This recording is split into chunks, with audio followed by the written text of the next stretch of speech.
नमस्कार प्रिय विद्यार्थियों, आज की वीडियो के माध्यम से हम लोग चर्चा करेंगे समाजशास्त्र बीए थर्ड सेमेस्टर के छात्र छात्राओं के लिए नवीनतम मॉडल पेपर के बारे में, जो कि बहुत ही इंपॉर्टेंट होगा आप सभी की परीक्षाओं के लिए।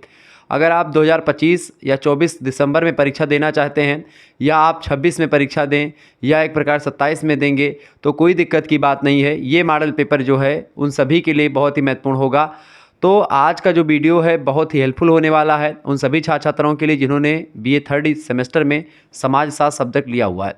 समाजशास्त्र के बीए थर्ड सेमेस्टर में आपको social change and social movement के बारे में पढ़ना होता है। Social change and social movement in India, यानी भारत में जो सामाजिक आंदोलन हुए हैं और सामाजिक जो परिवर्तन एक प्रकार से हो रहा है उसके बारे में हमको समझना है। बेसिकली सामाजिक परिवर्तन भारतीय परिप्रेक्ष्य ही नहीं बल्कि विश्व के या वैश्विक परिप्रेक्ष्य के रूप में हम लोग जानने का प्रयास करेंगे।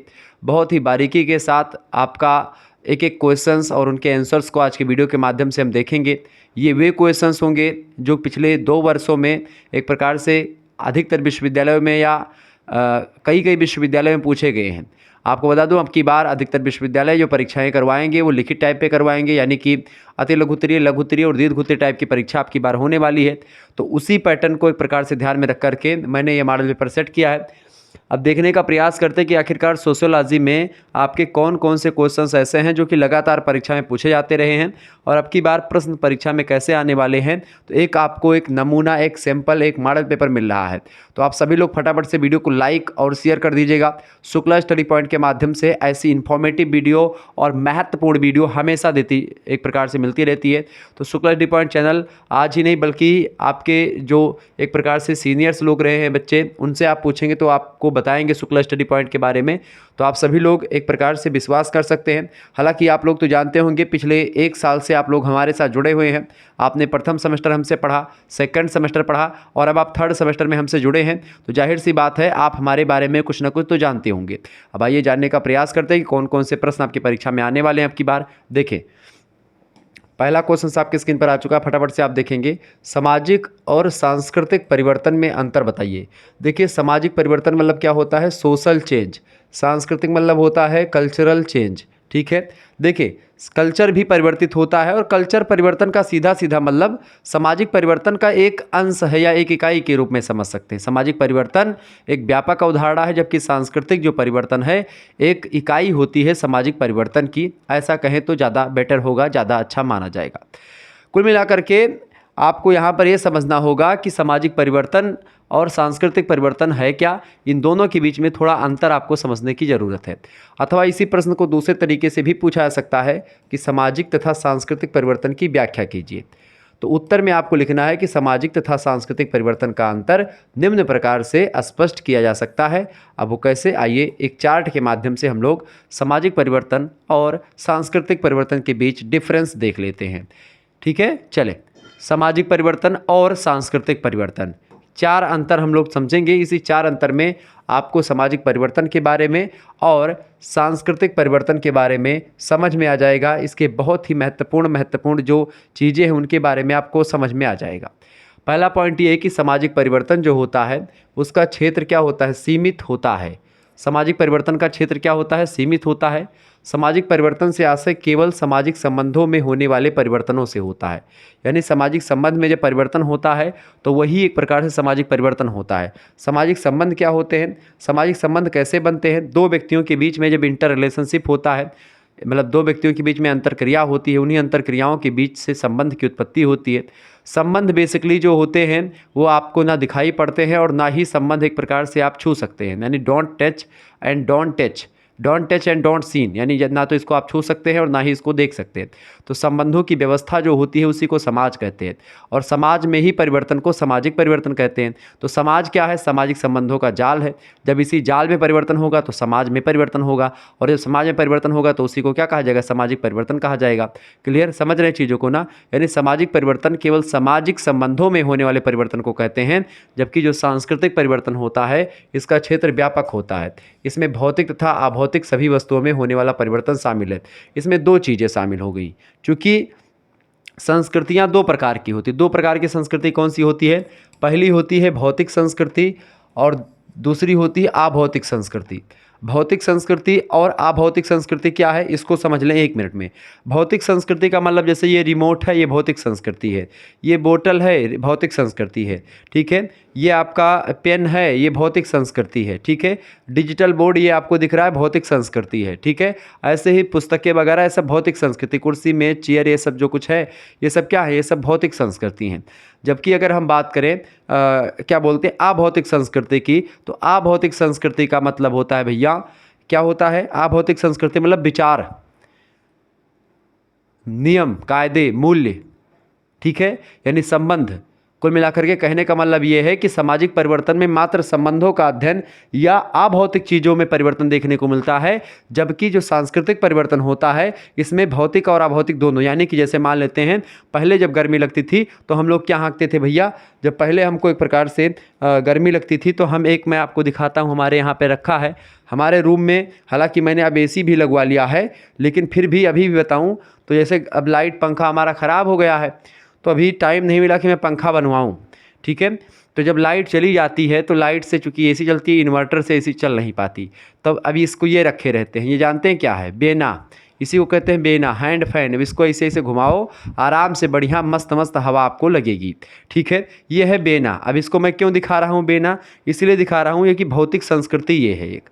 अब ये बेना था, अब इसका विकास कैसे हुआ, बेना से क्या बना भैया, पंखा बना दिया गया। पंखा बना जो लाइट से चलने लगा, फिर उसके बाद में पंखा के बाद में कूलर बन गया, कूलर के बाद में AC लग गई।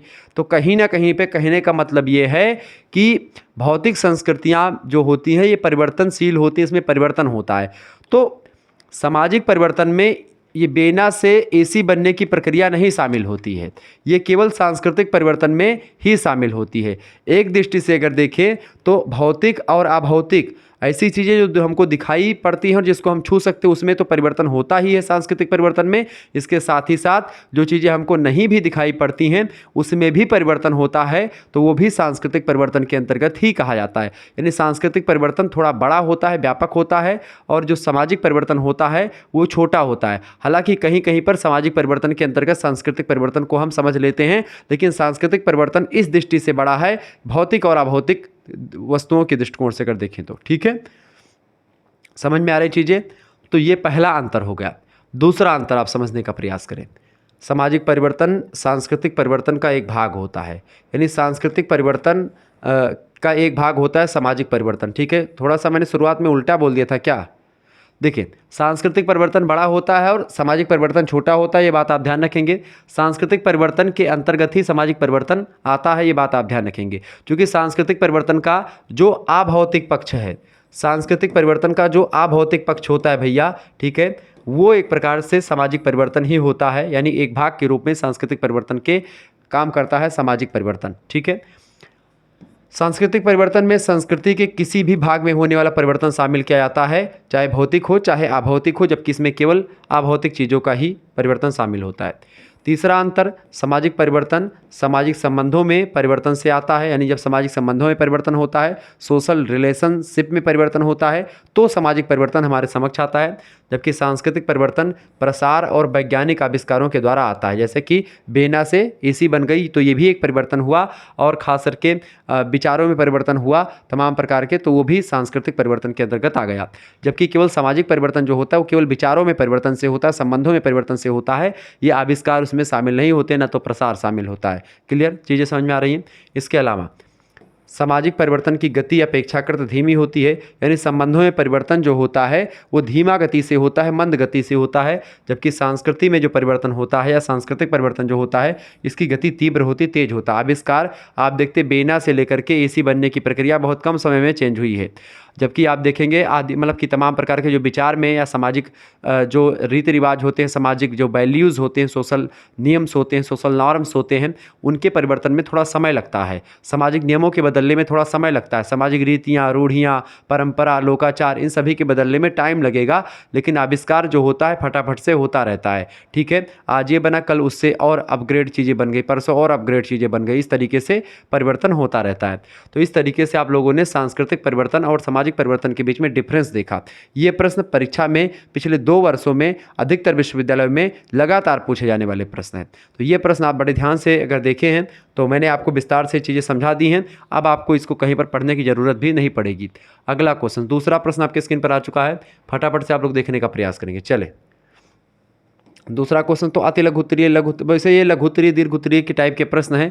लघु उत्तरीय में प्रश्न ज़्यादा पूछे जाते हैं तो कोई दिक्कत की बात नहीं है, आप आसानी से सामाजिक परिवर्तन को परिभाषित कीजिए, सामाजिक परिवर्तन की परिभाषा दीजिए। तो कई विद्वानों के अनुसार मैं परिभाषाओं को समझने का प्रयास करूँगा। सबसे पहले विद्वान है जोन्स। जोन्स नाम के एक समाजशास्त्री हैं। इन्होंने कहा कि सामाजिक परिवर्तन वह शब्द होता है, कैसा शब्द होता है, जो सामाजिक प्रक्रियाओं, सामाजिक प्रतिमानों, सामाजिक अंतःक्रिया या सामाजिक संगठन के किसी अंग में अंतर या रूपांतर को वर्णित करने के लिए प्रयोग किया जाता है। यानी एक ऐसा शब्द होता है सामाजिक परिवर्तन जो क्या करता है, सामाजिक प्रक्रियाओं में कोई अंतर हो या सामाजिक प्रतिमान में, सोशल नॉर्म्स में कोई परिवर्तन हो, सामाजिक अंतरक्रिया, सोशल इंटर रिलेशनशिप या सोशल एक प्रकार से प्रोसेस या सोशल अंतरक्रिया में कोई संबंध हो, मतलब कि कोई अंतर हो, या एक प्रकार से सामाजिक संगठन में कोई अंतर आपको देखने को मिले। तो इस प्रकार का चीज़ें एक प्रकार से इस बात का द्योतक होता सामाजिक परिवर्तन। कुल मिलाकर के सामाजिक परिवर्तन के अंतर्गत सामाजिक प्रक्रियाओं, सामाजिक प्रतिमानों, सामाजिक अंतःक्रियाओं और सामाजिक संगठन के किसी अंग में अंतर या रूपांतर देखने को मिलता है। दूसरे विद्वान है डेविस। किंग्सले डेविस महोदय कहते हैं कि सामाजिक परिवर्तन से केवल वही परिवर्तन, सामाजिक परिवर्तन से केवल वे ही परिवर्तन समझे जाते हैं जो सामाजिक संगठन अर्थात समाज के ढांचे और कार्यों में घटित होते हैं। क्योंकि समाज का ढांचा या सामाजिक जो कार्य होते हैं वो एक प्रकार से मिल करके सामाजिक संरचना का निर्माण करते हैं। सामाजिक संरचना में होने वाला परिवर्तन ही सामाजिक परिवर्तन होता है। सामाजिक संरचना किससे बनती है? सामाजिक नियमों से बनती है, सामाजिक संबंधों से बनती है, सामाजिक रीति रिवाजों परंपराओं से बनती है, सामाजिक मूल्यों से बनती है, ठीक है, सामाजिक मानदंडों से बनती है। ये बात आप ध्यान रखेंगे। जब इन्हीं चीज़ों में परिवर्तन होता है तो सामाजिक परिवर्तन वहाँ पर दिखाई पड़ता है। तीसरे विद्वान है भैया जॉनसन। जॉनसन की अगर बात करें तो जॉनसन कहते हैं कि अपने मौलिक अर्थ में, मौलिक मतलब कि एकदम से आधारभूत अर्थ में या एकदम से वास्तविक अर्थ में, ठीक है, अपने मौलिक अर्थ में सामाजिक परिवर्तन का तात्पर्य होता है सामाजिक संरचना में परिवर्तन। यानी जब भी समाज का जो स्ट्रक्चर है, सोशल स्ट्रक्चर में जब परिवर्तन होता है, चूँकि सामाजिक स्ट्रक्चर जो होता है वो कई मुद्दों को लेकर के या कई पहलुओं को अपने आप में शामिल करता है, जैसे सामाजिक संबंध, सामाजिक मूल्य, सामाजिक मानदंड, सामाजिक रीति रिवाज, परंपरा, लोकाचार, रूढ़ियाँ, रीति रिवाज, ये सब अपने आप में शामिल करता है सामाजिक संरचना। अब सामाजिक संरचना में जब इन्हीं चीज़ों में परिवर्तन होता है तो एक प्रकार से सामाजिक परिवर्तन कहा जाता है। क्लियर? ये बात आप ध्यान रखेंगे। अगले विद्वान है गिलिन और गिलिन। गिलिन तथा गिलिन नाम के समाजशास्त्री कहते हैं कि सामाजिक परिवर्तन का अर्थ जीवन की स्वीकृत विधियों, स्वीकृत विधि मतलब कि जो समाज के द्वारा वैध है, समाज के द्वारा मान्यता प्राप्त विधि है, विधि माने नियम कायदे, ठीक है, जब उसी नियम कायदे में जो कि एक प्रकार से जीवन की स्वीकृत नियम विधियां हैं या एक प्रकार सभी के द्वारा मान्यता प्राप्त हैं, जब उसमें होने वाले परिवर्तन, उसमें परिवर्तन होते तो वही परिवर्तन सामाजिक परिवर्तन के रूप में देखा जाता है। यानी सामाजिक परिवर्तन का अर्थ जीवन की स्वीकृत विधियों में होने वाले परिवर्तन से है। अब चाहे यह परिवर्तन भौगोलिक दशाओं के कारण से हुआ हो, यानी कि चाहे वो जियोलॉजिकल सिचुएशन की वजह से हुआ हो या सांस्कृतिक उपकरणों के माध्यम से हुआ हो या जनसंख्या के रूप अथवा विभिन्न सिद्धांतों के कारण हुआ हो अथवा एक समूह में आविष्कार या संस्कृति के प्रसार से उत्पन्न हुआ हो, मतलब इन्होंने कई कारकों के बारे में चर्चा कर दिया। कुल मिलाकर के सामाजिक परिवर्तन के जो विभिन्न कारक हैं जिसको मैंने चैप्टर वाइज वीडियो में आपको समझाया उसके अकॉर्डिंग इन्होंने बता दिया। तो सामाजिक परिवर्तन एक प्रकार से ये होता है, ऐसा इन लोगों ने बताया। जब मैं चैप्टर वाइज वीडियो प्रोवाइड करवा रहा था तो उसमें मैंने आपको विस्तार से इसको समझाया था, तो ये चीज़ आपकी क्लियर हो गई। अगर आपको चैप्टर वाइज वीडियो लगातार देखनी है और आपको PDF नोट्स वगैरह प्राप्त करने हैं तो आपके लिए कोर्स लॉन्च कर दिया गया है। एक ही कोर्स है, उसमें सारे सब्जेक्ट आपके तैयार हो जाएंगे। देखिए आपको करना कुछ नहीं, अगर आपको कोर्स वगैरह लेना है या PDF नोट्स प्राप्त करने हैं, कोर्स या PDF नोट्स, वैसे PDF नोट्स और कोर्स सब एक ही में मिल जाएगा आपको। मात्र और मात्र इसके लिए आपको कितने रुपए पे करने हैं भैया? 100 रुपीज़ में आपको सारी व्यवस्था दी जाएगी। 100 रुपये में आपको करना कुछ नहीं है, SMS करना है 91 61 93 60 62 पर। ये मेरा व्हाट्सअप नंबर है, इसी पर आपको SMS करना है क्या एसएमएस करना है कि सर जी हमको हिंदी साहित्य या सोशियोलॉजी, पॉलिटिकल साइंस, किसी भी जो भी आपके सब्जेक्ट है उनका कोर्स चाहिए तो आपके लिए एक प्रकार से व्यवस्था कर दी जाएगी। आप मात्र 100 रुपये पे करेंगे, ठीक है। गूगल आपको व्हाट्सएप पर एसएमएस करना है, इसी पर आपके पास एक स्कैनर सेंड करेंगे, उसी पर आपको मात्र 100 रुपये पे करके उसका स्क्रीनशॉट सेंड कर देना होगा। उसके बाद में आपको ऐड कर दिया जाएगा। सबसे पहले आपको करना क्या है, अपना नाम आपको बता देना है कि हमारा नाम ये है, हम इस यूनिवर्सिटी से हैं और हम एक प्रकार से आपका सर जी कोर्स पढ़ना चाहते हैं, जिसमें आपको क्या मिलेगा, पीडीएफ नोट्स मिलेंगे, ठीक है, पीडीएफ मिलेगा। इस जैसे ये क्लास हो रही है मॉडल पेपर की, तो मॉडल पेपर की जो पीडीएफ यहाँ पर आपको दिखाई पड़ रहा है, ये पीडीएफ आपको मिलेगी। ऐसे ही हर एक सब्जेक्ट की पीडीएफ वगैरह वहाँ पर मिलेगी ग्रुप में, आपको ग्रुप से ऐड कर दिया जाएगा। आपके डाउट क्लियर किए जाएंगे, आप डायरेक्ट हमसे जुड़ पाएंगे। इसके अलावा और आपका क्या फ़ायदा होगा, और भी आपका फ़ायदा ये होगा कि आप आगे चल करके जो भी पढ़ना चाहते हैं या फिर आपके जो करियर से रिलेटेड जो क्वेश्चंस होंगे वो भी उसमें मैं बताता रहूँगा। इसके अलावा महासंग्राम वीडियो आपको मिलेगी, ठीक है, महासंग्राम वीडियो जो रिवीजन क्लास होती है वो मिलेगी, ठीक है, मैराथन क्लास वगैरह मिलेंगी, ठीक है। और आपके टेस्ट वगैरह विभिन्न विश्वविद्यालय के जो क्वेश्चन पेपर हुए हैं वो क्वेश्चन पेपर आपके सॉल्व फॉर्म में मैं देने का प्रयास करूँगा, सब पर डिस्कस होगा बाकायदा से। तो बिल्कुल आप मात्र 100 रुपये खर्च करके आप डायरेक्टली हमसे जुड़ पाएंगे और व्हाट्सएप ग्रुप से आपको ज्वाइन कर दिया जाएगा। आप आसानी से पढ़ते रहिएगा। मात्र 100 रुपये इसकी फ़ीस रखी गई, जिसमें आपको 100 रुपये में सारे सब्जेक्ट आपके, इसमें आपका को करिकुलर वाला कोर्स जो है वो भी इंक्लूड कर दिया है मैंने, तो आपको चिंता नहीं करनी है, सारी चीज़ें विस्तार से आपकी करवाई जाएंगी, ठीक है। चलें आगे बढ़ते हैं और भी चीज़ों को जानने का प्रयास करते हैं। अगला प्रश्न आपकी स्क्रीन पर आ चुका है, सभी लोग देखने का प्रयास करेंगे। तीसरा क्वेश्चन आ चुका है भाई, फटाफट से आप देखेंगे। प्रश्न, क्रांति की प्रमुख विशेषताएं लिखें। क्रांति बेसिकली क्रांति, ठीक है, क्रांति जो होता है सामाजिक परिवर्तन का एक तरीका होता है। सामाजिक परिवर्तन क्रांति के माध्यम से भी होता है। आकस्मिक परिवर्तन जो होता है समाज में वो क्रांति के माध्यम से ही होता है। तमाम सारे लोग, जन समुदाय इकट्ठा होता है और किसी मुद्दे को लेकर के, किसी बात को मनवाने के लिए सरकार से या सामाजिक जो नियम, मतलब सामाजिक जो एक प्रकार से बड़े लोग होते हैं उनसे रिक्वेस्ट करता है। अगर वो नहीं मानता तो आंदोलन भी कर देते हैं। इस तरीके से सामाजिक परिवर्तन का एक तरीका होता है क्रांति। सामाजिक क्रांति निम्नांकित विशेषताएं प्रकट होती हैं इसकी। पहली बात तो ये, क्रांति जो होती है सामाजिक परिवर्तन का एक ढंग या प्रकार होता है। यह एक ऐसा परिवर्तन होता है, क्रांति जो निरंतर नहीं होता रहता वरन आकस्मिक रूप से घटित होता है, अचानक से ये होता है। ये क्रांति लगातार नहीं होती, क्रांति अचानक से किसी समय हो जाती है, जब ज़्यादा लोग ऊब जाते हैं किसी चीज़ से तो क्रांति कर देते हैं उसके विरोध में। दूसरी विशेषता ये है कि क्रांति के कारण सामाजिक नेतृत्व में परिवर्तन आ जाता है। समाज का जो नेता होता है उसको बदल दिया जाता है। पुराने नेताओं और अभिजातों का स्थान नए नेता और नए अभिजात वर्ग के लोग ग्रहण कर लेते हैं। अभिजात मतलब कि जो मुखिया होते हैं उस टाइप के लोग, एक प्रकार से नए नए लोग आ जाते हैं।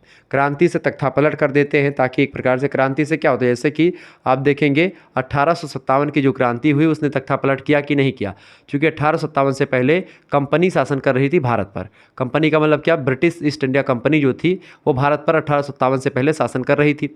वो कंपनी चूंकि प्राइवेट कंपनी थी, लेकिन सरकार की तरफ से उसको मान्यता प्राप्त था कि 15 साल के लिए आप जो है भारत में जाकर के व्यापार करें। लेकिन 15 साल ही नहीं बल्कि यहाँ पर आकर के उसने एक प्रकार से अपनी पीठ जमा ली। अब ये बात सरकार को लगने लगी कि सरकार सोचने लगी कि भाई ये एक संस्था होकर के जाकर के वहाँ पर एक प्रकार से भारत को कब्जिया रही है, तो क्यों ना इसका फ़ायदा उठाया जाए। जब 1857 की क्रांति हुई उसके बाद में 1858 का एक अधिनियम बन के आता है ब्रिटेन से, और उसके बाद में उस अधिनियम में बताया जाता है कि अब एक प्रकार से महारानी विक्टोरिया सीधे सीधे भारत पर शासन करेंगी। अब एक प्रकार से ब्रिटिश ईस्ट इंडिया कंपनी का शासन खत्म, ब्रिटिश क्राउन का शासन यहाँ से प्रारंभ हो जाएगा। यानी कहीं ना कहीं पे क्रांति जो होती है ये समाज में बहुत परिवर्तन लाती है, ठीक है। तीसरी बात, और अचानक से परिवर्तन लाती है। क्रांति का क्षेत्र व्यापक होता है, बहुत बड़े स्तर पर परिवर्तन होता है इसमें। यह सामाजिक, धार्मिक, राजनीतिक, आर्थिक और सांस्कृतिक आदि किसी भी क्षेत्र में घटित हो सकती है। यानी क्रांतियाँ सामाजिक क्षेत्र में भी हो सकती हैं, धार्मिक क्षेत्र में, राजनीतिक क्षेत्र में, आर्थिक क्षेत्र में, सांस्कृतिक, इन तमाम प्रकार के क्षेत्र में क्रांति हो सकती है और पूरा का पूरा तख्तापलट कर सकती है, ठीक है। चौथी विशेषता यह है क्रांति की, क्रांति के कारण क्या होता है, समाज तथा उसके विभिन्न पक्षों, यानी समाज के जो तमाम सारे पक्ष होते हैं, समाज के जो पहलू होते हैं, उन सभी में आमूलचूल परिवर्तन आ जाता है बहुत ही कम समय में। इसके अलावा क्रांति के परिणाम जो होते हैं अप्रत्याशित होते हैं। इसका किसी को पता नहीं होता कि क्रांति का परिणाम क्या होने वाला है, अप्रत्याशित परिणाम होता है। किसी भी क्रांति के परिणामों के बारे में निश्चित रूप से यह नहीं कहा जा सकता कि उसके केवल अमुक परिणाम ही निकलेंगे। अमुक मतलब होता है कि कौन सा परिणाम निकले ये पता नहीं। अमुक माने होता है जैसे कि जब किसी का नाम आप नहीं जानते या किसी के बारे में नहीं जानते तो उसको बोल देते हैं अमुक। जैसे पंडित जी लोग संकल्प बोलते हैं तो संकल्प में जब नाम नहीं जान पाते या मान लेते हैं संकल्प में तमाम सारे लोग बैठे तो बोल देते हैं अमुक नाम सरमाहम, या एक प्रकार से नाना नाम सरमाहम। अमुक माने होता है अमुक के स्थान पर वो चीज़ आप रख सकते हैं, ठीक है। अमुक एक खाली स्थान या डैश आप मान सकते हैं। तो उसके केवल ये ही परिवर्तन होंगे या क्या परिवर्तन होंगे या क्या परिणाम निकलेगा क्रांति का, ये बात पहले से नहीं पता होती, यानी एक अप्रत्याशित परिवर्तन या परिणाम इसका निकलता है क्रांति का। छठी विशेषता ये है कि क्रांति जो होती है वो लाभदायक भी हो सकती है और हानिप्रद भी हो सकती है, यानी क्रांति से लाभ भी हो सकता है क्रांति करने वालों को और उससे हानि भी हो सकती है। ये बात आप ध्यान रखेंगे। क्लियर क्लियर चले। क्रांति के कारण कुछ पक्षों को लाभ होता है तो कुछ पक्षों को हानि भी होती है, ठीक है। ये हमेशा यानी लाभ और हानि का समन्वय होता है क्रांति। इसके अलावा क्रांति से कई बार हिंसा का बोध भी होता है, क्योंकि ये कभी कभी हिंसात्मक रूप भी धारण कर लेती है। जैसे कि चौरा चौरी एक प्रकार से जो हुआ था, चौरा चौरी कांड, उसमें भी आप देखते हैं हिंसात्मक रूप धारण हो गया था। किंतु क्रांति के कारण से हिंसा होगी ही, यह आवश्यक नहीं कि केवल क्रांति से हिंसा ही होती है, ऐसा नहीं कह सकते। कभी कभी हिंसात्मक रूप क्रांतियाँ धारण जरूर कर लेती है, लेकिन हमेशा नहीं। कई बार हिंसा के द्वारा सत्ता परिवर्तन कर क्रांति लाई जाती है, तो कई बार प्रजातंत्र के में मत यानी वोट के आधार पर अहिंसात्मक तरीकों से सत्ता में परिवर्तन करके क्रांति लाई जाती है। जैसे अभी मान लेते संसद में तख्ता पलट करना हुआ, क्रांति करनी हुई, तो एक प्रकार से संसद में भी हम क्रांति, वैचारिक क्रांति कर सकते हैं, ठीक है। ये बात आप ध्यान रखेंगे। तो क्रांति के द्वारा सामाजिक परिवर्तन होता है, आमूलचूल परिवर्तन होता है, सत्ता का तख्ता पलट भी होता है। परिवर्तन आकस्मिक होता है, कम समय के लिए होता है, अप्रत्याशित होता है। इसमें ये पता नहीं होता कि परिवर्तन किस दिशा में और कैसा होगा, परिवर्तन का एक प्रकार से लाभ होगा परिवर्तन से या हानि होगी क्रांति के माध्यम से, ये नहीं पता होता। अच्छा, क्रांति और उद्विकास में क्या डिफरेंस होता है इसको समझ लेते हैं। आपको उद्विकास तो मैंने आपको समझा ही दिया था, आगे समझने का प्रयास करते हैं। चौथा क्वेश्चन आ चुका है, क्रांति और उद्विकास में क्या डिफरेंस है स्पष्ट करें। बहुत बार परीक्षा में प्रश्न क्रांति और उद्विकास का आया हुआ है, तो क्रांति के अवधारणा को और अधिक स्पष्ट समझने के लिए हम यहाँ क्रांति और उद्विकास के भेद को स्पष्ट करेंगे। पहली बात, उद्विकास जो होता है उसमें परिवर्तन क्रमिक और धीमी गति से होता है, एक क्रम से होता है, बड़े लंबे समय से परिवर्तन धीरे धीरे धीरे धीरे होता चला जाता है। जबकि क्रांतियों में अचानक से एकदम से परिवर्तन आ जाता है।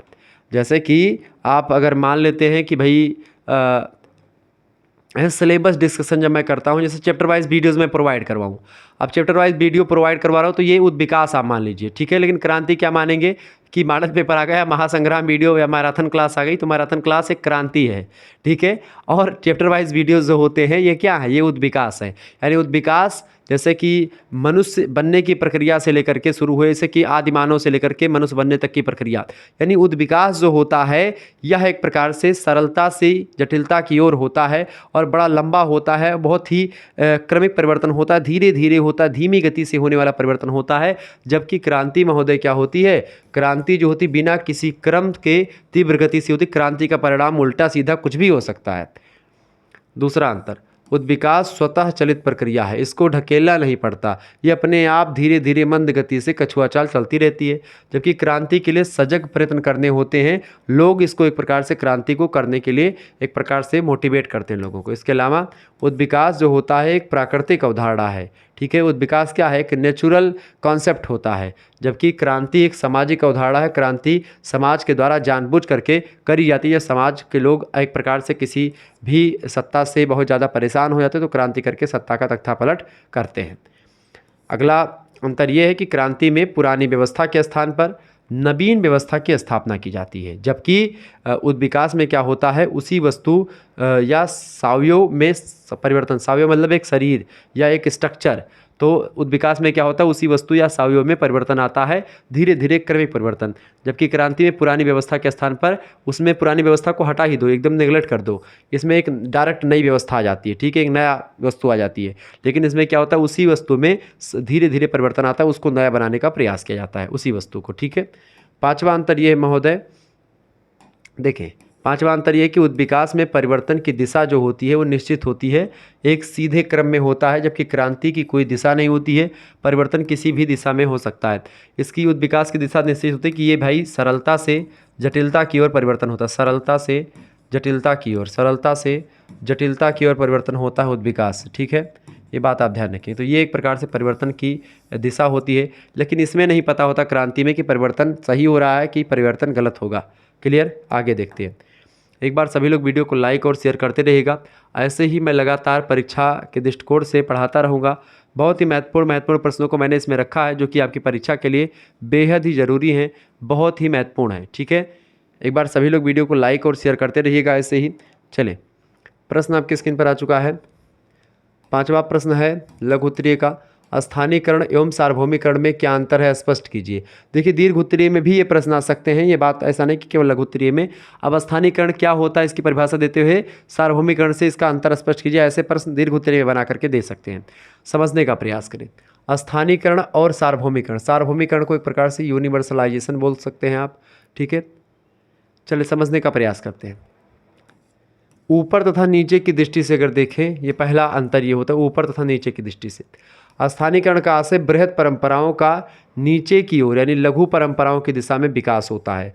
यानी इसका मतलब क्या होता है, स्थानीयकरण का मतलब सीधा सीधा होता है कि जब एक प्रकार से कोई बड़ी विषय वस्तु कोई छोटी विषय वस्तु में कन्वर्ट होती है, जब बृहत परंपराएं छोटी परंपराओं का रूप धारण कर लेती हैं तो वह एक प्रकार से स्थानीयकरण होता है। इस प्रक्रिया में एक बृहत परंपरा अनेक छोटी या लघु परंपराओं को जन्म देती है। दूसरी ओर सार्वभौमिकरण का तात्पर्य होता है लघु परंपरा, कोई छोटी परंपरा है, जब वह छोटी परंपरा एक बृहत रूप धारण कर लेती है, एक बड़ी परंपरा का रूप धारण कर लेती है तो सार्वभौमिकरण होता है। यानी एक छोटी परंपरा जो कि एक क्षेत्र विशेष तक ही सीमित थी, अब वही परंपरा क्या हो, वही परंपरा एक प्रकार से ब्रॉड हो जाए, बड़े क्षेत्र पर फैल जाए तो वो सार्वभौमिकरण हो जाए। लेकिन एक ब्रॉड स्तर पर फैली हुई एक अर्थव्यवस्था, मतलब कि एक संस्कृति जो बहुत बड़े स्तर पर फैली हुई है, वो समाज जो बहुत बड़े स्तर पर फैला हुआ है, ठीक है, अब वो क्या हो जाए, वो संस्कृति या वो परंपरा जो एक प्रकार से बड़े स्तर पर फैली हुई है, अब वो एक प्रकार से छोटे छोटे टुकड़ों में बंट करके छोटी छोटी लघु परंपराओं में कन्वर्ट हो जाए तो वो होती है स्थानीयकरण। स्थानीयकरण का मतलब होता है बड़ी परंपराएं छोटी परंपराओं में कन्वर्ट होती हैं, और छोटी परंपराएं जब बड़ी परंपराओं में कन्वर्ट होती हैं तो वो होता है आपका सार्वभौमिकरण। ये दोनों बहुत ही महत्वपूर्ण कॉन्सेप्ट हैं, अवधारणा है। लघु परंपराओं या स्थानीय परंपराओं का ऊपर की ओर विकास करने से सार्वभौमिकरण से तात्पर्य लिया जाता है। इसका आशय ये है कि यह प्रक्रिया अनेक छोटी छोटी या लघु परंपराओं से मिल करके एक बृहद परंपरा का निर्माण करती है, ये होती है सार्वभौमिकरण। जबकि एक बड़ी परंपरा छोटी परंपरा में या कई छोटी परंपरा में छोटी छोटी बढ़ती हैं, वो होती है एक प्रकार से स्थानीयकरण। यानी स्थानीयकरण और सार्वभौमिकरण दोनों एक दूसरे के क्या हैं, विपरीत पहलू हैं। ठीक है, आगे देखते हैं। दूसरा अंतर ये है सार्वभौमिकरण और स्थानीयकरण में क्षेत्र की दृष्टि से। देखिए, स्थानीयकरण की प्रक्रिया परंपराओं के क्षेत्र को सीमित करती है। स्थानीयकरण क्या होता है, परंपरा का जो क्षेत्र होता है, परंपरा का जो एरिया होता है, स्कोप होता है, उसको धीमा करता है, छोटा करता है। इस प्रकार इस अवधारणा में धार्मिक जीवन से संबंधित संकीर्णता का भाव निहित रहता है। यानी इसमें एक प्रकार से संकीर्णता होती है किसमें, स्थानीयकरण में। जबकि सार्वभौमिकरण की प्रक्रिया इससे विपरीत परंपरा के प्रभाव क्षेत्र का इसमें विस्तार होता है। इसके प्रभाव क्षेत्र का, इसका इफेक्ट जो है ज़्यादा क्षेत्रों पर पड़ता है, किसका, सार्वभौमिकरण का। तीसरा अंतर यह प्रभाव की दृष्टि से अगर देखें तो स्थानीयकरण की प्रक्रिया के प्रभाव में वृद्धि होने से स्थानीय विश्वासों एवं कर्मकांडों की संख्या में वृद्धि होती है, जबकि सार्वभौमिकरण की प्रक्रिया स्थानीय कर्मकांडों के फैलाव की विरोधी होती है। ठीक है, सार्वभौमिकरण की प्रक्रिया स्थानीय जो कर्मकांड होते हैं उसके फैलाव की विरोधी होती है, जबकि स्थानीयकरण की प्रक्रिया के प्रभाव में वृद्धि होने से स्थानीय विश्वासों और कर्मकांडों की संख्या में वृद्धि होती जाती है। ये एक प्रकार से इन दोनों में डिफरेंस है।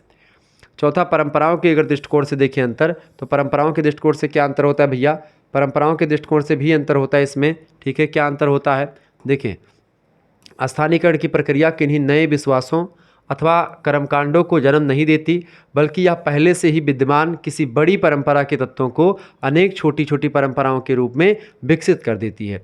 दूसरी ओर सार्वभौमिकरण की प्रक्रिया एक ऐसी प्रक्रिया होती है जिसमें अनेक छोटी छोटी परंपराओं से एक नई परंपरा का जन्म होता है, जिसकी विशेषताएं मूल लघु परंपराओं से पूरी तरह से अलग होती हैं। कुल मिलाकर के सार्वभौमिकरण एक प्रकार से व्यापक प्रक्रिया है, एक बृहद प्रक्रिया है, जबकि स्थानीयकरण एक बृहद परंपरा से छोटी परंपरा में कन्वर्ट होने की प्रक्रिया है। तो ये दोनों आपके समझ में आ गए। तो कुल मिलाकर के इसका अलग अलग भी प्रश्न पूछा जाएगा तो भी आप उत्तर इसके दे पाएंगे, ये बात आप ध्यान रखेंगे। आगे देखने का प्रयास करते हैं, एक बार फटाफट से वीडियो को लाइक और शेयर कर दीजिएगा। चलें अगला क्वेश्चन आपकी स्क्रीन पर आ चुका है, 6ठा नंबर क्वेश्चन आ चुका है भाई, फटाफट से आप देखेंगे। प्रश्न है, सामाजिक आंदोलन की परिभाषा दीजिए तथा आशय स्पष्ट कीजिए। बहुत ही महत्वपूर्ण प्रश्न है, दीर्घ उत्तरीय में प्रश्न आ सकता है। सामाजिक आंदोलन की परिभाषा, सोशल मूवमेंट की क्या परिभाषा हो सकती है, आप बताएं। देखिए, खुराना, डॉक्टर खुराना कहते हैं कि सामाजिक आंदोलन व्यक्तियों में परिवर्तन, प्रतिरोध, अस्थायित्व तथा स्थिरता से रिलेटेड सामूहिक क्रिया का नाम होता है। जो क्रिया सांस्कृतिक व्यवस्था यानी कि कल्चरल सिस्टम के द्वारा व्यक्तियों को प्राप्त होती है या उनका सामाजिक व्यवस्था से बहुत ही ज़बरदस्त संबंध होता है, घनिष्ठ संबंध होता है। कुल मिलाकर के सामाजिक आंदोलन व्यक्तियों में परिवर्तन करता है, प्रतिरोध, स्थायित्व और स्थिरता से रिलेटेड सामूहिक क्रिया होती है। सभी लोग मिल करके किसी मुद्दे को बदलने का प्रयास करते हैं, किसी मामले को समझने का प्रयास, किसी समस्या के विरोध में, किसी समस्या के सपोर्ट में खड़े, या किसी समस्या के विरोध में, किसी समस्या के समाधान के लिए, किसी मुद्दे के सपोर्ट में, किसी मुद्दे के विरोध में एक साथ खड़े होकर के जन आंदोलन लोग करते हैं। और एक प्रकार सामाजिक व्यवस्था से घनिष्ठ संबंध होता है उन लोगों का, वही लोग एक प्रकार से करते, तो वो अब सामाजिक आंदोलन होता है। महात्मा गांधी, मोहनदास करमचंद गांधी, जिन्होंने देश की आज़ादी में बड़े योगदान दिया, इन्होंने कहा कि सामाजिक आंदोलन समाज की वे अभिव्यक्तियां होती हैं। कौन सी अभिव्यक्तियां? जो समाज को यह संज्ञान कराती हैं, समाज को यह जानकारी देती हैं कि सामाजिक व्यवस्था, सोशल सिस्टम जो है उसके लिए क्या उचित है और क्या अनुचित है। इस बारे में कौन बताता है? सामाजिक आंदोलन बताता है। यह सामाजिक आंदोलन एक अभिव्यक्ति है, ऐसी अभिव्यक्ति है समाज की जो समाज को यह बताती है कि सामाजिक व्यवस्था के लिए क्या काम सही है और क्या काम गलत है, क्या उचित है, क्या अनुचित है। सामाजिक आंदोलन यही बताता है, ठीक है, ऐसा महात्मा गांधी जी ने कहा। अगला प्रश्न आप देख लेते हैं, अगला पॉइंट आप देख लेते हैं। रुडोल्फ हेबरले महोदय कहते हैं कि सामाजिक आंदोलन का संबंध व्यक्तियों की इच्छा शक्ति तथा क्षमता से होता है, जिनके ऐच्छिक परिप्रेक्ष्य में निश्चित समय, निर्धारित स्थान, निरंतर प्रक्रिया की सीमा में एक व्यक्ति समूह अपना मूल्यांकन करता है और एक प्रकार से चेंजमेंट आता है। डॉक्टर डीएडी केसरी कहते हैं कि सामाजिक आंदोलन एक विधि होती है, एक नियम कायदा होता है, कानून होता है, जिसके माध्यम से किसी सामाजिक व्यवस्था के विरोधी सामाजिक संरचना से संबंध उपायों में विरोध स्वरूप अपना अस्तित्व जमा लेते हैं। कुल मिलाकर के आंदोलन एक प्रकार से विपक्षी दलों के लिए भी होता है, पक्ष वालों के लिए भी होता है, आपस में भी आंदोलन कभी कभी होने लगते हैं, किसी एक ही संरचना को लेकर के भी आंदोलन देखने को मिलते हैं। तो आंदोलन से एक प्रकार से कई प्रकार के आंदोलन आपको देखने को मिलते हैं।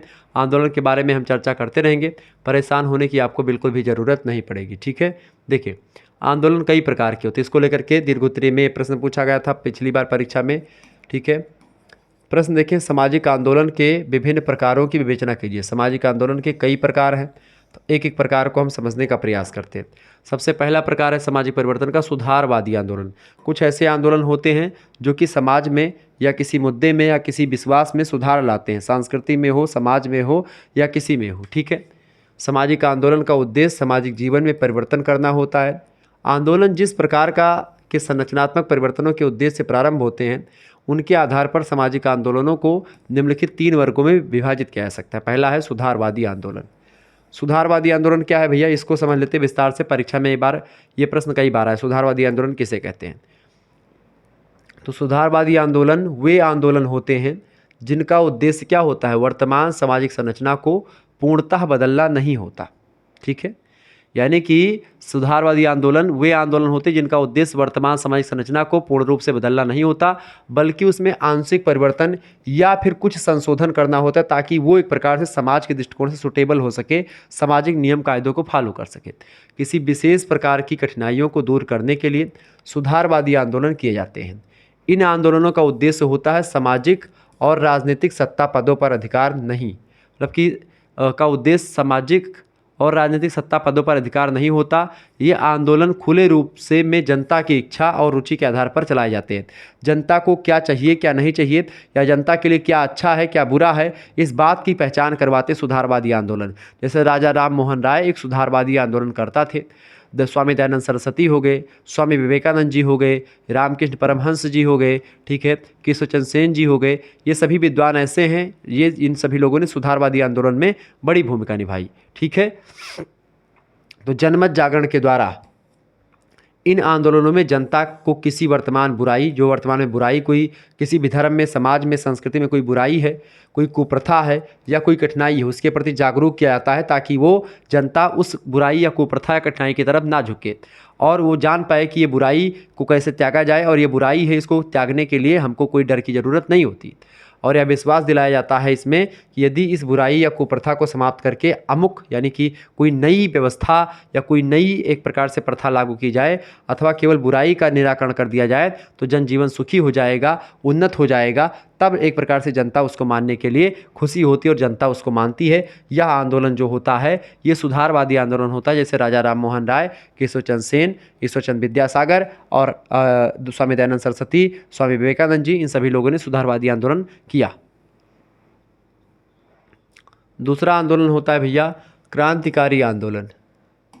क्रांतिकारी आंदोलन की अगर बात की जाए तो क्रांतिकारी आंदोलनों का उद्देश्य संपूर्ण व्यवस्था को तुरंत बदल करके उसके स्थान पर कोई नई व्यवस्था की स्थापना करना होता है।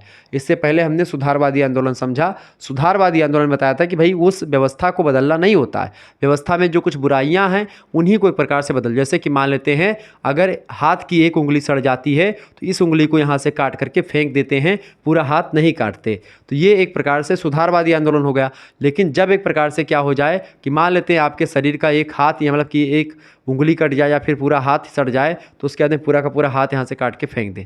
कहने का मतलब ये है कि जो समाज ये क्रांतिकारी आंदोलन होते हैं ये पूरी की पूरी व्यवस्था को ही एक प्रकार से बदल देते हैं, एक नई व्यवस्था का निर्माण करते हैं।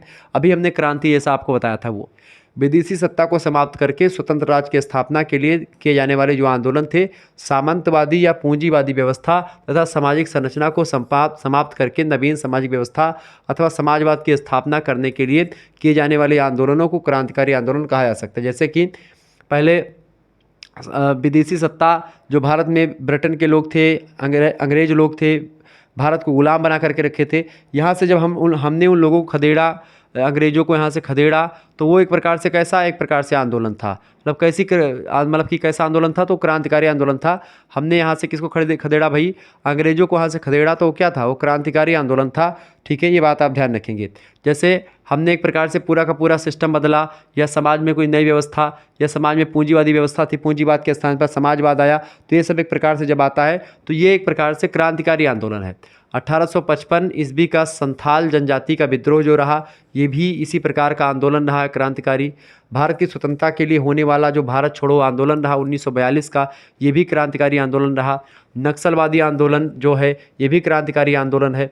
ठीक है, तो क्रांतिकारी आंदोलन प्रायः युद्ध के समान होते हैं जिनमें सत्ता पक्ष के विरुद्ध संघर्ष पाया जाता है। इन आंदोलनों में हिंसा एक सामान्य तत्व बन जाती है, ये बात आप ध्यान रखेंगे। क्लियर, तो ये होता है क्रांतिकारी आंदोलन।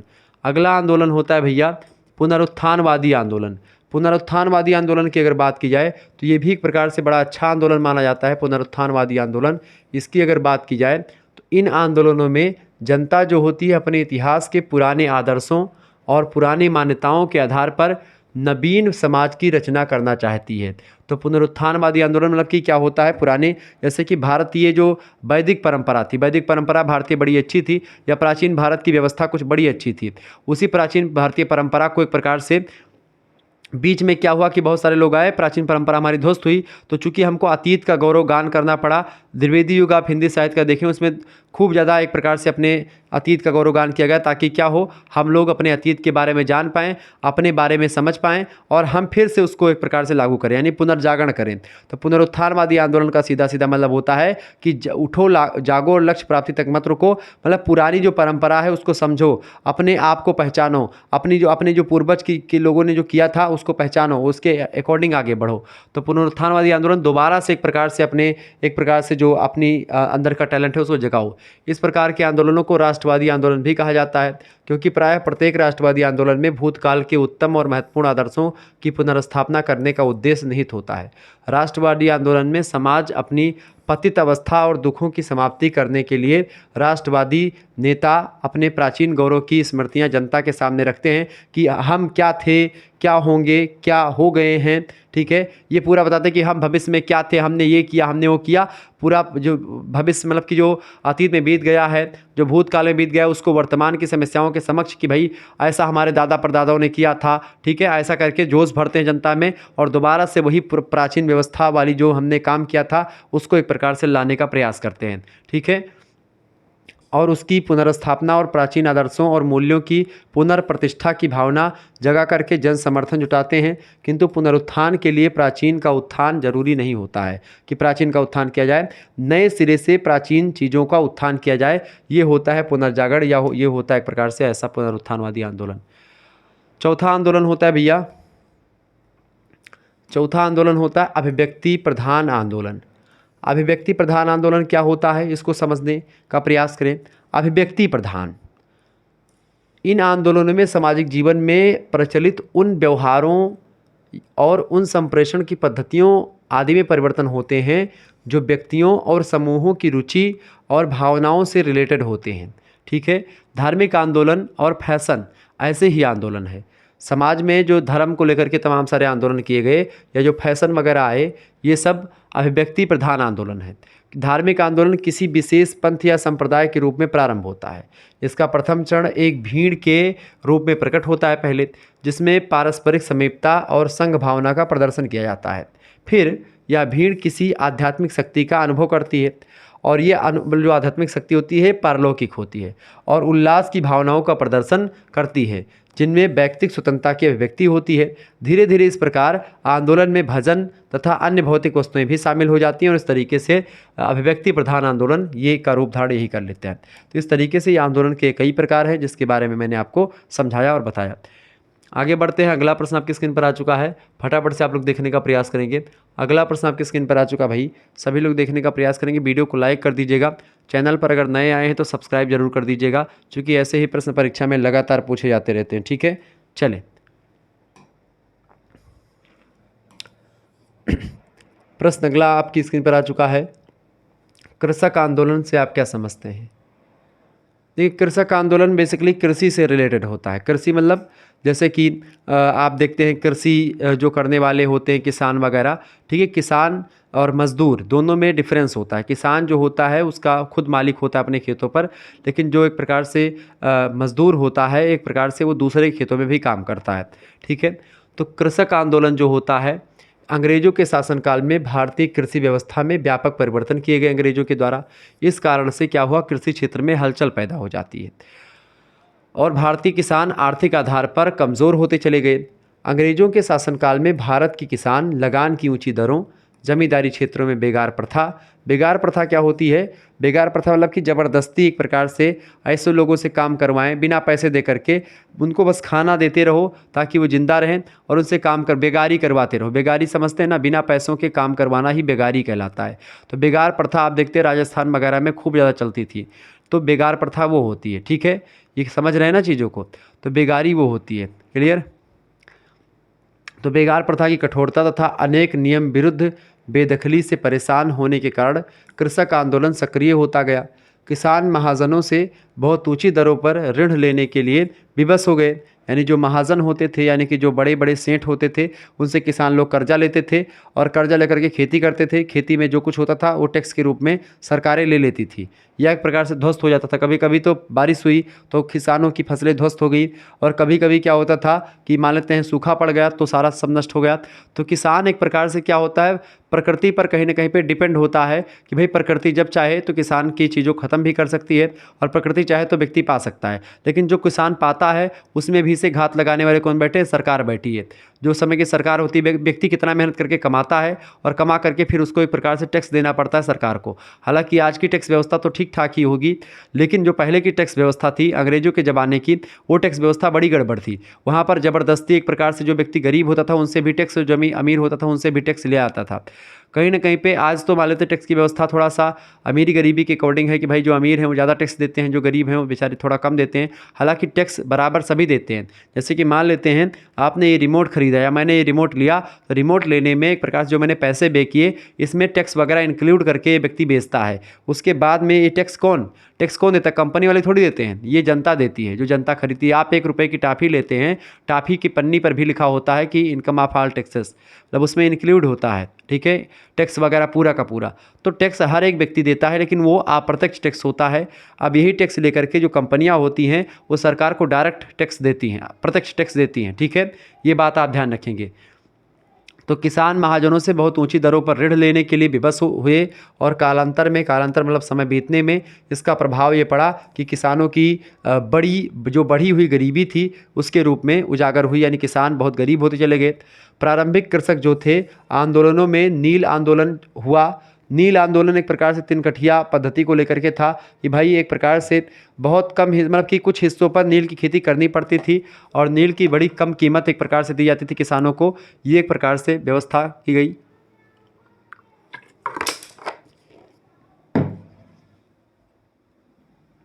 तो कुल मिलाकर के अंग्रेजों ने किसानों को लेकर के बड़े सारे नियम कायदे बनाए, तमाम प्रकार की व्यवस्थाएं लागू करी। उन सभी व्यवस्थाओं से जब किसान लोग परेशान हो गए तो उनको आंदोलन करना ही पड़ा।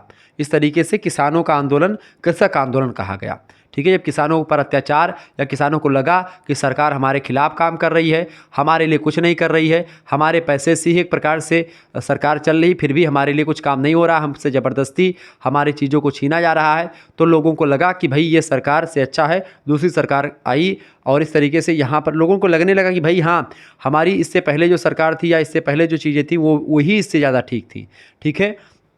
तो इस दृष्टिकोण से क्या होता है, बंगाल में आंदोलन शुरू हुआ। नील आंदोलन हुआ जो बंगाल में 1859 से 1860 ईस्वी में सक्रिय हुआ। 20वीं शताब्दी का कृषक आंदोलन हुआ। 19वीं शताब्दी के कृषक आंदोलनों की तुलना में अधिक व्यापक, प्रभावी और संगठित और सफल था।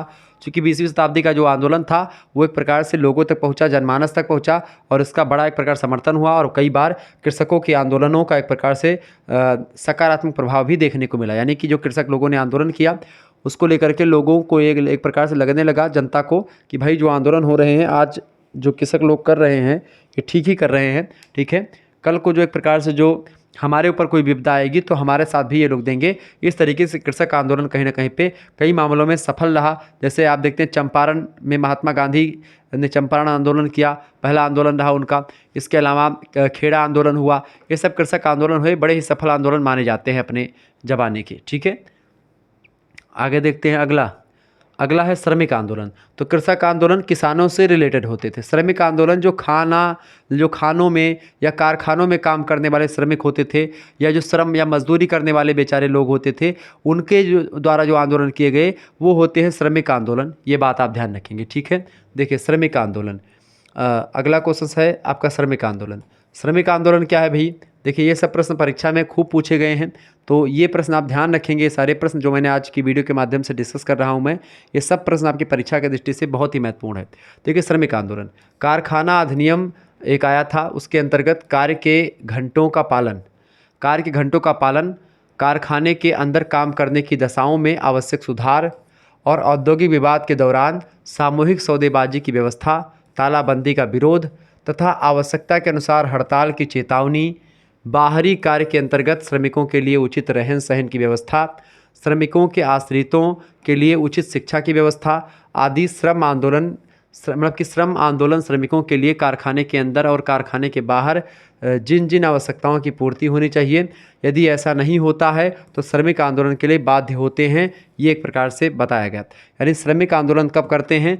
जब एक प्रकार से जो है मतलब कितने घंटे काम करने हैं, अगर उसमें बढ़ोतरी कर देंगे कि आपको 8 घंटे या 10 घंटे काम करने हैं तो आंदोलन होगा। यानी काम के घंटों में एक प्रकार से उचित व्यवस्था कि कितने घंटे कोई व्यक्ति किस काम को कर सकता है, इसको वैज्ञानिक तरीके से देख करके फिर उसको काम करने के लिए बताएं। तो अगर उसके घंटों में बढ़ोतरी करेंगे तो दिक्कत होगी। कारखाने के अंदर काम करने की जो सिचुएशन है, अगर उसमें सुधार नहीं किया गया, जो नीड्स है सुधार की, जो आवश्यक एक प्रकार सुधार करने की ज़रूरत है, अगर उसकी एक प्रकार से सुधार नहीं किया गया जितना सुधार की आवश्यक है, तो एक प्रकार से जो है कृषक लोग आंदोलन करेंगे, श्रमिक लोग आंदोलन करेंगे। अगर उन जो काम करने की सिचुएशन है अगर ठीक नहीं तो लोग आंदोलन करेंगे। औद्योगिक विवाद के दौरान सामूहिक सौदेबाजी की अगर व्यवस्था एक प्रकार से हो रही तो भी विवाद होगा। तालाबंदी का विरोध होता है कभी कभी, आवश्यकता के अनुसार हड़ताल की चेतावनी भी कृषक लोग देते हैं। इसके अलावा बाहरी कार्य के अंतर्गत श्रमिकों के लिए उचित रहन सहन की अगर व्यवस्था होगी तो एक प्रकार से ठीक रहेगा। श्रमिकों के आश्रितों के लिए उचित शिक्षा की व्यवस्था ये सब करनी चाहिए। अगर ये सब नहीं होता है तो श्रमिक लोग आंदोलन करते हैं।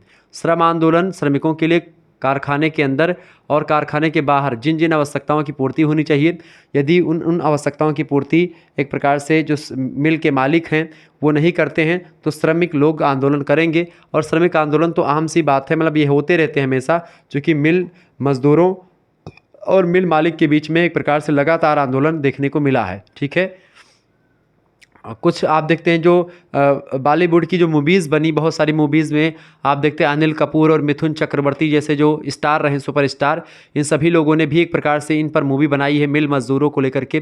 मिथुन चक्रवर्ती से लेकर के अमिताभ बच्चन, अनिल कपूर, इन सभी लोगों ने कहीं ना कहीं पे आप देखते हैं मिल मजदूरों के लीडर के रूप में काम किया। और जो है गरीबता या एक प्रकार से उसमें पूंजीपति और सरबराह वर्ग, कहीं ना कहीं पे उसमें मार्क्सवाद की एक प्रकार से आपको झलक दिखेगी, खूब ज़्यादा दिखेगी। जो पुरानी मूवीज़ होती हैं उसमें एक मिथुन जो होते हैं उनके माता पिता नहीं होते हैं, ठीक है, उनकी सिस्टर एक होती हैं, उन्हीं के लिए काम उन्हीं के लिए उनके पालन पोषण में लगा रहते हैं और बड़ी मेहनत करते हैं, बहुत गरीब होते हैं हीरो। ठीक है, उसके बाद में वो कहीं मजदूरी करते हैं या फिर कहीं पर मिल में काम कर रहे होते हैं। मिल का कोई मालिक होता है, बहुत अमीर होता है, ठीक है, और गरीबी से एक प्रकार से मिथुन जाते हैं।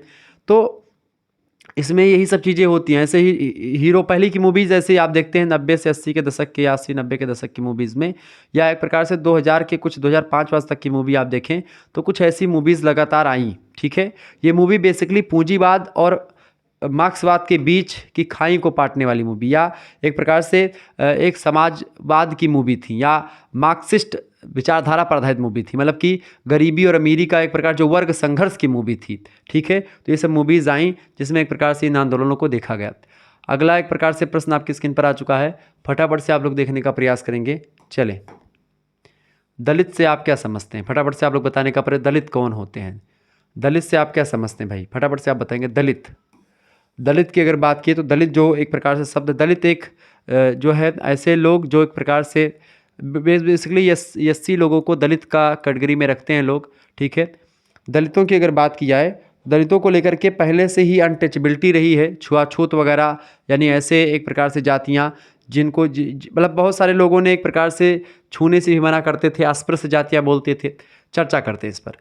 दलित से आप क्या समझते हैं? अस्पृश्यों को दलित कहा जाता है, यानी ऐसे लोग जिनको छुआ नहीं जाता था। ठीक है, कहने का मतलब ये है कि जो ऊंची जाति के लोग होते थे वो उन जातियों को एक प्रकार से उनके साथ खाना या उनके साथ उठना बैठना, उनके साथ एक ही घाट पर पानी नहीं पीते थे। ठीक है, या एक ही घाट, जिस घाट पर जो है दलित के लोग नहाते थे, दलित लोग नहाते थे, या जो एक प्रकार से नीची जाति के लोग थे वो नहाते थे, उस जात पर उच्च जाति के लोग नहीं नहाते थे। इस प्रकार की व्यवस्था पहले भारत में ऊंच नीच की व्यवस्था या जाति व्यवस्था जो थी वो व्याप्त थी। आज भी कुछ एरिया में आप देखेंगे तो ऐसी व्यवस्था शायद मिल जाए आपको, लेकिन वर्तमान परिप्रेक्ष्य में क्या है कि समाज में क्या हुआ है, जब से एक प्रकार से 1950 के बाद से आप देखते हैं संविधान लागू हुआ है। संविधान में ऐसी व्यवस्था करी गई है, चूँकि बाबा साहेब भीमराव अंबेडकर ने संविधान निर्मात्री सभा की अध्यक्षता की और उन्होंने एक प्रकार से बड़ी ज़बरदस्त चीज़ें इसमें करी है। उन्होंने ही नहीं बल्कि संविधान निर्मात्री सभा में बहुत सारे लोगों ने योगदान दिया है। केवल ये कह देना कि केवल भीमराव अंबेडकर जी ने संविधान को बनाया है, ये उचित ना होगा, औरों के साथ नाइंसाफ़ी होगी। इसीलिए डॉक्टर भीमराव अंबेडकर अध्यक्ष थे संविधान निर्मात्री सभा के, जिसका नाम था प्रारूप समिति। प्रारूप समिति के अध्यक्ष भीमराव अंबेडकर जी थे, लेकिन बहुत सारा डिस्कस हुआ, 2 साल 11 महीने 18 दिन का समय लगा, उसके बाद में संविधान का निर्माण हुआ। इसमें अलग अलग व्यक्तियों के बहुत ही पहलू रहे, जिनमें भीमराव अंबेडकर साहब का बहुत बड़ा योगदान रहा है। ठीक है, तो इस तरीके से क्या हुआ है, चूँकि भीमराव अंबेडकर भी उसी जात से बिलोंग करते थे, ठीक है, और उनको भी इस चीज़ का सामना करना पड़ा था, तो इसलिए एक प्रकार से उन्होंने इन चीज़ों पर ज़्यादा फोकस भी किया। अनुच्छेद 17 संविधान का एक प्रकार से एक मौलिक अधिकार है, एक अनुच्छेद है। उस अनुच्छेद में, अनुच्छेद 17 में कहा गया है कि अस्पृश्यों का अंत, अस्पृश्यता का अंत यानी छुआछूत का अंत, अनटचबिलिटी को ख़त्म कर दिया गया है। यानी अनटचबिलिटी का मतलब ये है कि अब एक प्रकार से कोई व्यक्ति ये नहीं कह सकता कि आप हमको मत छुओ, ठीक है, या आप एक प्रकार से वो कह सकता है डोंट टच मी, मतलब कि आप हमको मत छो, लेकिन इस आधार पर आप बोलो कि आप शूद्र हो या आप नीची कास्ट के हो या आप दलित हो या आप अस्पृश्य हो, इसलिए आप हमको टच नहीं कर सकते, या जिस हम उसमें पानी पे, ये व्यक्तिगत मैटर हो सकता है, लेकिन सार्वजनिक स्थानों पर आप किसी प्रकार का कोई भेदभाव किसी व्यक्ति में धर्म, जाति, लिंग, जन्मस्थान के आधार पर नहीं करेंगे। अनुच्छेद 15 भी इस बात की पुष्टि करता है। कहीं ना कहीं पे कानून की नज़रों में सभी समान भी अनुच्छेद 14 भी इस बात को कहता है। तो अस्पृश्यता एक प्रकार से जो है वो ख़त्म कर दी गई है। इसको लेकर के कानून भी बनाया गया बाद में। देखिए, अस्पृश्य यानी दलितों को विभिन्न नियोगिताओं का सामना करना पड़ता है, जिससे उनका जीवन नरकमय हो जाता है। वे जीवित रहते हुए भी मृतक के समान हैं। जहाँ सवर्ण दलितों से अपने को बचाते हैं, वहीं दलित भी परंपरागत विचारधारा के कारण इस बात का प्रयत्न करते हैं कि कहीं उनसे किसी सवर्ण को धार्मिक कृत्यों के संपादन में कोई व्यवधान न उत्पन्न हो जाए। इन्हें अस्पृश्य जातियाँ भी कहा जाता है। यानी कि एक प्रकार से जैसे मान लेते ब्राह्मण लोग पूजा पाठ करते हैं, जैसे कि ब्राह्मण लोग पूजा पाठ करते हैं, तो उसमें क्या होता है कि दलित लोग खुद भी एक प्रकार से वहाँ पर जाने से डरते हैं कि भाई कहीं अभी कोई दिक्कत ना हो जाए, या डरते हैं कि भाई भगवान हमको कुछ ऐसा कर ना दें। लेकिन अगर आप नहा धो के साफ़ सुथरे तरीके से मंदिर जाओगे, साफ़ सुथरे तरीके से आप रामायण पढ़ोगे, आप गीता पढ़ोगे, तो उससे कोई दिक्कत नहीं होती। किसी भी धर्म के लोगों में, कोई भी जाति का लोग हो, कोई भी धर्म का व्यक्ति हो, वो एक प्रकार से अगर भगवान के बारे में अध्ययन करता है तो उसमें किसी प्रकार के धर्म के लोगों को कोई दिक्कत नहीं होती है। ठीक है, यानी कहने का मेरे मतलब ये है कि जो एक प्रकार से परंपरा बनी, ये एक प्रकार से परंपरा मेरे हिसाब से कर्म को लेकर के बनाई गई होगी कि एक प्रकार से कर्म के अकॉर्डिंग डिफरेंस, लेकिन बाद में फिर जन्म ने आधार ले लिया। क्योंकि क्या होता है कि कभी कभी व्यक्ति उतना साफ सुथरे तरीके से चीज़ों को नहीं कर पाते, इस दृष्टिकोण से व्यवस्था शायद बनी होगी। फिर धीरे धीरे करके ये व्यवस्था धर्म पर आधारित हो गई, यानी जन्म पर आधारित हो गई, और जिस व्यक्ति को जन्म वहाँ पर मिला तो भाई तुम्हारे पिताजी चूँकि यहाँ पर नहीं आ सकते थे, इसलिए आप भी नहीं आ पाएंगे, ये कर दिया गया। हो सकता है उनके पिताजी एक प्रकार से उतने साफ़ सुथरे कपड़े या उतने साफ़ सुथरे तरीके से ना रहते थे, तो लेकिन बच्चा रहता है, तो बच्चे को क्यों आप मना कर रहे हो? कहने का मतलब ये कि व्यवस्था जो ये चली, ये एक प्रकार से सकारात्मक पॉइंट ऑफ व्यू से चली रही होगी, लेकिन बाद में आकर के धीरे धीरे क्या हुआ कि लोगों ने एक प्रकार से इसको हावी कर लिया, या ब्राह्मणों ने या उच्च जातियों ने क्या किया, मेरे हिसाब से ऐसा किया होगा कि ब्राह्मणों ने सोचा कि भाई इस पर मेरा एक अधिकार हो जाए। कुल मिलाकर के अच्छा ब्राह्मण लोग इतने उच्च क्यों हुए? क्योंकि उनका किस पर अधिकार था? शिक्षा पर अधिकार था। इसीलिए मैं बार बार कहता हूँ कि जो व्यक्ति शिक्षित होता है उसका हर एक क्षेत्र पर अधिकार होता है, क्योंकि शिक्षा जो होती है बहुत इंपॉर्टेंट है। अलसस्य कुतो विद्या, आविद्यस्य कुतो धनम, आधनस्य कुतो मित्रम, अमित्रस्य कुतो सुखम। इसलिए ज़रूरी होता है हर एक बच्चे को पढ़ना। ठीक है, मैं ज़्यादा ज्ञान नहीं यहाँ पर रेल रहा हूँ, ऐसा मत सोचिएगा कि गुरुजी एक प्रकार से शुक्ला हैं तो ये ज़्यादा ज्ञान रगड़ रहे हैं या ज्ञान बता रहे हैं, ऐसी बात नहीं है महोदय। मैं आपको ये समझाने का प्रयास कर रहा हूँ कि दलित लोग एक प्रकार से जो हैं वे जातियाँ होती हैं जिनको लोग छूने से भी मना कर देते हैं, ठीक है, या जिनके साथ भोजन नहीं करते हैं, जिनके यहाँ भोजन पानी तक नहीं पीते थे पहले लोग, लेकिन आजकल क्या है सभी जातियों के लोग पीते हैं। मैं ही हूँ, मैं एक प्रकार से सभी के यहाँ जाता हूँ, क्योंकि मेरे यहाँ पर मैं आपको बताऊँ वास्तव में मेरे पिताजी पंडित हैं, मेरे दादाजी भी पंडित हैं, यानी कि पूजा पाठ करवाते पुरोहित हैं, अलग अलग जातियों के यहाँ पर जाते हैं। मेरे पिताजी तो किसी का बनाया नहीं खाते हैं, दादाजी भी नहीं खाते हैं, वो लोग खुद बनाते हैं तब खाते हैं, ये मैं वास्तव रियलिटी। लेकिन जब मैं भी पुरोहिती करता हूँ, मैं भी जाता हूँ, मतलब कि जब यूट्यूब चैनल पे नहीं पढ़ाता था तब भी, मतलब कि मैं कक्षा 10 में जब मैं पढ़ता था तब से मैं कथा वगैरह बाँचता हूँ श्री सत्यनारायण जी की। आज भी मैं बाँचने जाता हूँ, कभी कभी समय मिल जाता है कि कोई बहुत प्रेमी लोग बुलाते हैं, जैसे कि बहुत सारे ऐसे लोग होते हैं जो एक प्रकार से मुझे बुलाना पसंद करते हैं, या मुझसे कहते हैं कि गुरुजी आप आइए, तो मैं उनके यहाँ जाता हूँ। अब चाहे वो कोरी हों, चाहे वो चमार हों, चाहे वो बढ़ई हों, चाहे लुहार हों, चाहे मतलब किसी भी जाति के हों, चूँकि किसी भी जात के हों, अगर वो कहते हैं कि पंडित जी साफ़ सुथरा मैंने बनाया है, आप प्लीज़ भोजन कर लें, मैं तुरंत उनके यहाँ बैठ करके भोजन करता हूँ और तुरंत पानी पीता हूँ। ऐसी बात नहीं, सबके बगल बैठता हूँ, सबसे मिलता जुलता हूँ, और हमारा पूरा गाँव लगभग कल्चर पूरा बदल चुका। मेरे आने से पहले भी एक प्रकार से पूरा सिस्टम ही लगभग बदला सा है। तो कहीं ना कहीं पे गांव से और एकदम से अक्खड़ गांव से बिलोंग करता हूं। ऐसा भी नहीं कि मेरा गांव बहुत ज़्यादा डेवलपेड गांव है, ठीक है, मतलब ऐसा गांव है जहां पर हर जाति के लोग रहते हैं। हमारे गांव में लगभग 40-45 घर जो है हम लोगों की पटीदारी है, मतलब शुक्ल वंश है, और लगभग 30-35 घर के आसपास जो जिसको बोलते हैं हरिजन जात के लोग हैं।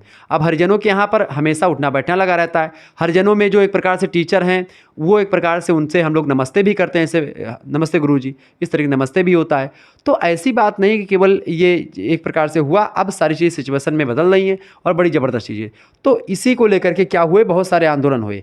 ये आज जो सिचुएशन आपको बदली दिख रही है कि एक प्रकार से सभी लोग सबके यहाँ पर जा रहे हैं, इसके लिए आंदोलन किए गए हैं। अब वो आंदोलन कई सारे संस्थाओं के द्वारा, कई व्यक्तियों के द्वारा किए गए हैं। अब वो व्यक्ति और आंदोलन एक प्रकार से वही, एक प्रकार से यहाँ पर आपको समझना है।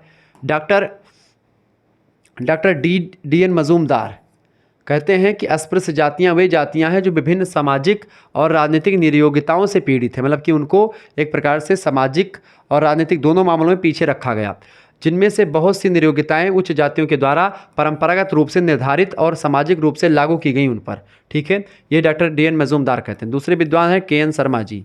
के एन शर्मा कहते हैं कि अस्पृश्य जातियां वे जातियां हैं जिनके स्पर्श से एक व्यक्ति अपवित्र हो जाए और उसे पवित्र होने के लिए कुछ काम करना पड़े। यानी कि मान लेते हैं कोई ब्राह्मण है, उनको एक प्रकार से कोई हरिजन या कोई एक प्रकार से अछूत जाति का लोग है वो छू ले। अब पंडित जी को छू लिया, पंडित जी अपवित्र अपने आप को मानने लगे। अब पंडित जी जा करके कोई कृत्य करेंगे, कृत्य मतलब कुछ जा करके नहाए वहाँ किसी पोखरा में, किसी उसमें नहाएंगे तब वो पवित्र माने जाएंगे। या फिर वो मंत्र बोलेंगे ऐसे जल छिड़क करके क्या कि ओम अपवित्र पवित्रो वा सर्वावस्थाम गतो अपिवा या समृत पुंडरीकाक्षम सावाही अभ्यंतरा शुचि। ठीक है, इस तरीके से कहीं ना कहीं पे तो उसकी पवित्रता के लिए कुछ कृत्य करना पड़े पंडित जी को, तो वे जातियाँ जिनके छूने से ऐसा हो तो वे अस्पृश्य हैं। डॉक्टर के एन शर्मा ऐसा कहते हैं। ठीक है, इसको लेकर के अब ये बात भी मैं क्लियर कर देना चाहता हूँ। मैं अभी मत सोचिएगा कि गुरुजी एक प्रकार से कैसी बात कर रहे हैं। मैं आपको बता दूं कि मेरा किसी भी जाति, किसी भी समुदाय, किसी भी धर्म को ठेस पहुंचाने का बिल्कुल भी मकसद नहीं है। जो वास्तविक चीज़ें हैं मैं उनको एक प्रकार से बताने का प्रयास करता हूं। इसको लेकर के कोई ये मत गुस्साइएगा कि गुरुजी ऐसा बोल रहे हैं। ये बोलना पड़ता है क्योंकि क्या होता है, मतलब कि मैंने ज़्यादा कुछ गलत भी नहीं बोला है। जो चीज़ें वास्तविक चीज़ें हैं या फिर थीं उनके बारे में मैंने कुछ पर्दा डालने का प्रयास किया, उसके बारे में बताने का प्रयास किया। ठीक है, उन पर प्रकाश डालने का प्रयास किया। पर्दा डालना मतलब होता है कि उसको छिपाना, लेकिन मैंने प्रकाश डालने का काम किया, उसको दिखाने का प्रयास किया। ठीक है, चलें अगला पॉइंट है दलित आंदोलन। क्योंकि दलितों ने बहुत सारे आंदोलन किए इस बात को लेकर कि हमको समानता और हमको एक प्रकार स्वतंत्रता दी जाए। दलित आंदोलन का अर्थ है कि सभी प्रकार के अपने भेदभाव के विरुद्ध और अपने अधिकारों की रक्षा के लिए दलितों के द्वारा विरोध प्रदर्शन किया गया कि हमको हमारा अधिकार दिया जाए, हमको समाज में समानता की मतलब समानता दी जाए, हम भी एक प्रकार से समान हैं। आज भारतवर्ष में दलित आंदोलन गांव कस्बों से लेकर के राष्ट्रीय स्तर तक हो रहा है। अंग्रेजों के शासनकाल में भी दलितों के समर्थन में प्रांतीय और राष्ट्रीय स्तर पर तमाम प्रकार के आंदोलन चलाए गए। राष्ट्रीय स्तर पर महात्मा गांधी और अंबेडकर ने दलितों के लिए आवाज़ उठाई और बहुत ही पुरजोर तरीके से उठाई। डॉक्टर अंबेडकर से बहुत बड़े नेता थे दलितों के महात्मा गांधी। महात्मा गांधी ने हरिजन कहा उनको, हरि माने होता है भगवान, भगवान के जन। महात्मा गांधी एक प्रकार से बहुत बड़े विद्वान आदमी थे और भीमराव अंबेडकर तो भैया कानून के बड़े ज़बरदस्त ज्ञाता थे। और दोनों ने एक प्रकार से साथ दिया किसका, दलितों का। और दोनों ने बड़ा एक प्रकार से समाज को एक इकट्ठा करने का प्रयास किया।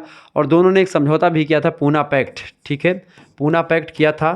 ठीक है, पूना में एक समझौता किया था। क्योंकि भीमराव अंबेडकर थोड़ा सा रास्ते से इसलिए भटके थे, उनको लगा कि दलितों के लिए अलग देश की मांग होनी चाहिए, दलितों पर अत्याचार हो रहे थे।